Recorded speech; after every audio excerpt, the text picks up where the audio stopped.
तो चर्चा की शुरुआत करेंगे, तमाम मेहमान भी हमारे साथ जुड़ेंगे, लेकिन उससे पहले तुष्टीकरण पर पीएम मोदी और अखिलेश का बयान सुनिए। परिवारवादी पार्टियों ने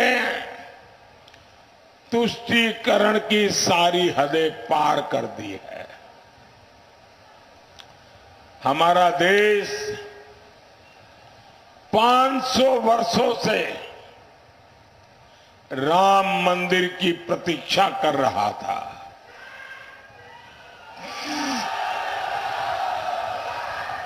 लेकिन ये इंडी वालों को राम मंदिर और राम से परेशानी है। एक वोट तुष्टीकरण की राजनीति को कब्रिस्तान में गाड़ देगा।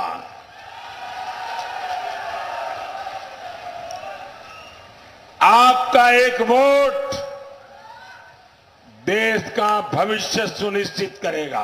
कुछ लोग राजनीति में आत्म तुष्टीकरण में जी रहे हैं और देश मनमर्जी वालों से नहीं चलना है। जो मनमर्जी से और आत्म तुष्टीकरण के लिए बात कर रहे हैं, उन्हें सोचना पड़ेगा कि अब देश का एक एक नागरिक संविधान की बात सुनना चाहता है। तो अब सवाल उठ रहे हैं, आज की जो सवाल है उसकी बात करते हैं। तो तुष्टीकरण का मॉडल किसका है? सवाल ये भी उठ रहा है कि छठा चरण अब तुष्टीकरण पर रण। सवाल ये भी है कि तुष्टीकरण जीतेगा 24 का रण। राजनीति में तुष्टीकरण दांव कब तक? सवाल और भी उठ रहे हैं जिसमें तुष्टीकरण का मॉडल किसका है, ये तमाम सवाल उठ रहे हैं। छठा चरण क्या अब तुष्टीकरण का रण हो गया है? और इसके अलावा तुष्टीकरण जीतेगा 24 का रण, और राजनीति में तुष्टीकरण दांव कब तक?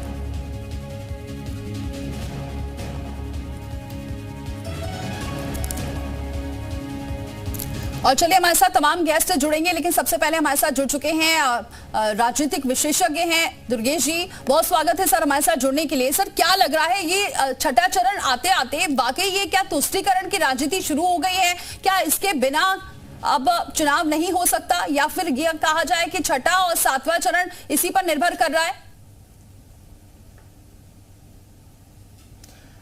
देखिए, मैं ऐसा नहीं मानता।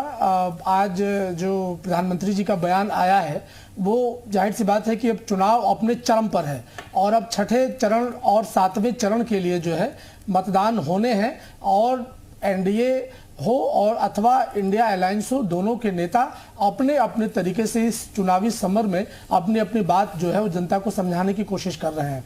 हमें ये चीज देखना होगा कि जिस तुष्टीकरण की आज बात हो रही है वो प्रधानमंत्री के बयान को समझना होगा कि वो बहुत ही फ्रंट से लीड करते हैं और अपनी बात को जनता से उनका जो कनेक्ट है वो दिखाई पड़ता है। तो मुझे लगता है कि तुष्टीकरण वाली जो बात है वो कहीं ना कहीं इसको मुद्दा बनाने की कोशिश तो हो रही है, लेकिन ये जैसे जैसे आगे जाएगा, छठे चरण का मतदान या फिर सातवें चरण का जब प्रचार शुरू होगा, तो मुझे लगता है कि ये बहुत नैरेटिव सेट नहीं कर पाएगा। और जहां तक इंडिया अलायंस इसको प्रधानमंत्री के बयान को तुष्टीकरण से जोड़ करके जो देखने की एक को पूरा कोशिश कर रहा है, वो जो है बात जो है उसमें उसको कामयाबी नहीं मिलेगी। हमें ये बात समझनी होगी कि देश के प्रधानमंत्री नरेंद्र मोदी जब बात करते हैं, देश की जनता से बात करते हैं, तो वो उन बुनियादी चीजों को समझाने की कोशिश कर रहे हैं। उनके हर भाषण को अगर आप गौर से देखें तो उसमें एक बात साफ साफ नजर आएगी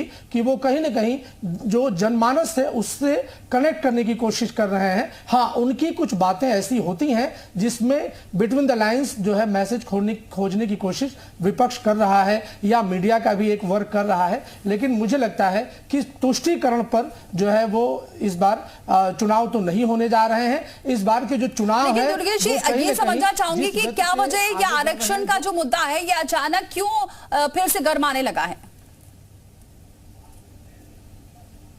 देखिए, जो आरक्षण का मुद्दा है, ये अभी ऐसा नहीं है कि ये तुरंत अभी आज जो है ये बात आ गई है। ये पहले से ही विपक्ष इसको कहीं न कहीं एक मुद्दा बनाने की कोशिश करता रहा है। आपको याद होगा कि लोकसभा चुनाव से पहले भी जिन विधानसभाओं के चुनाव हुए थे, उसमें कांग्रेस सहित जो भी विपक्ष है उसने आरक्षण को एक बड़ा मुद्दा बनाने की कोशिश की थी।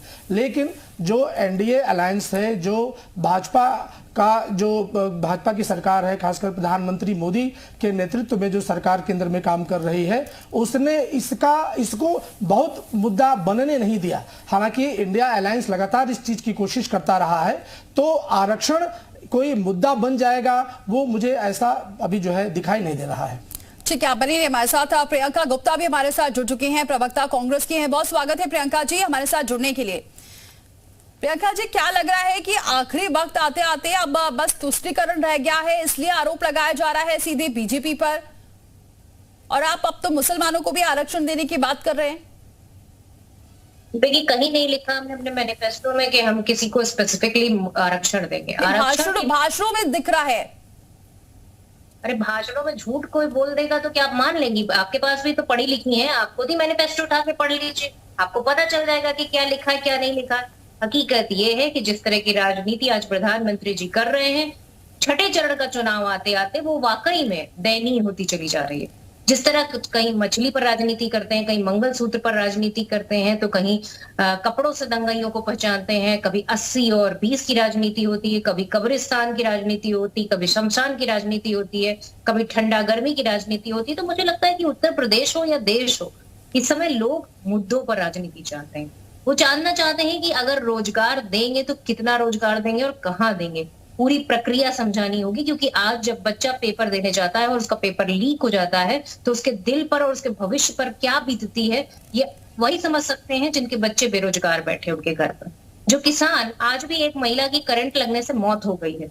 किसान अपने फसल को बचाता बचाता परेशान है, पर इसी तरह की कोई भी सुविधा भारतीय जनता पार्टी ने किसानों को नहीं दी। किसानों ने को सिर्फ और सिर्फ, आप देखिए कि आवारा पशुओं के नाम पर इन्होंने गौशालाएं जो है बनाई, पर उन गौशालाएं में क्या आवारा पशु रह रहे?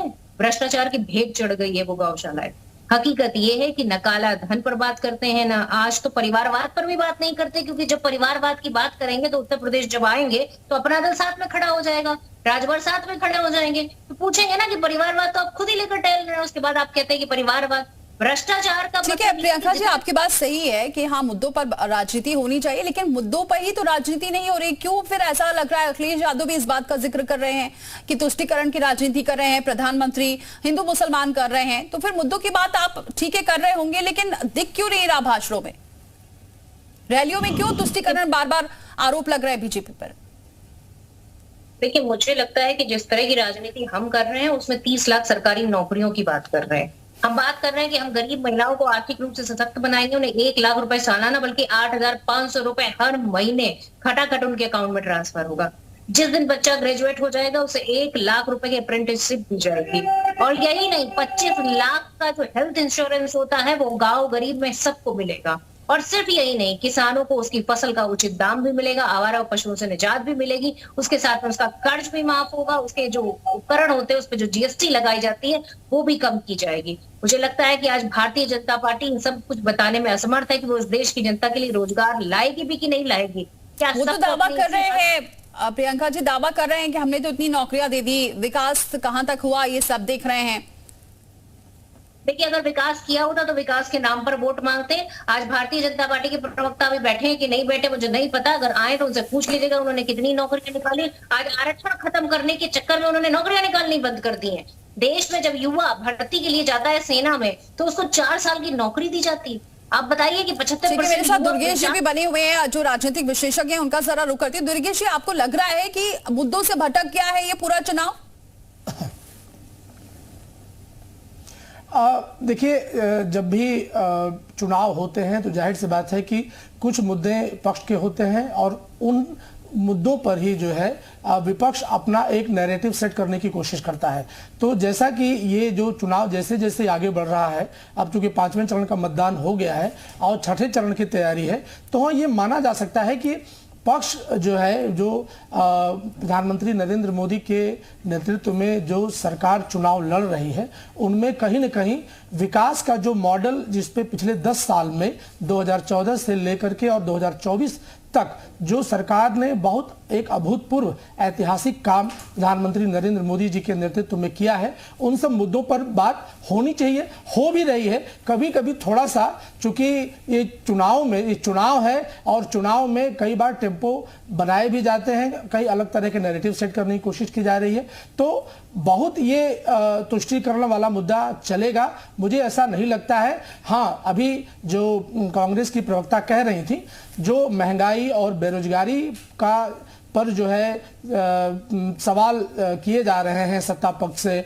वो कहीं न कहीं लोगों के जहन में है, लोग उन पर जवाब चाहते हैं। सरकार को भी कहीं न कहीं उन मुद्दों पर ही अपनी बात को बहुत ही फैक्चुअली जो इंफॉर्मेशन है वो लोगों के सामने रखनी चाहिए, क्योंकि ये बात से कोई इनकार नहीं कर सकता कि पिछले 10 सालों में प्रधानमंत्री नरेंद्र मोदी के नेतृत्व में जो इस सरकार ने जो विकास के जो काम किए हैं, जो वो एक जो मॉडल पेश किया है, पूरे देश और दुनिया में उसकी चर्चा हो रही है और लोग मानते भी हैं। और जो ग्रासरूट लेवल है, जो कि आज 80 करोड़ लोगों को जो ये अपना मुफ्त अनाज की बात हो, आयुष्मान कार्ड की बात हो, अथवा जो उज्ज्वला गैस की बात हो, बहुत सारे ऐसे हमारे साथ एसपी के प्रवक्ता भी जुड़ चुके हैं, तारिक अहमद लाली जी। बहुत स्वागत है तारिक जी हमारे साथ जुड़ने के लिए। तारिक जी, क्या लग रहा है कि चुनाव आते आते अब अखिलेश यादव भी साफ तौर से कह रहे हैं कि बीजेपी बस तुष्टीकरण में ही जी रही है?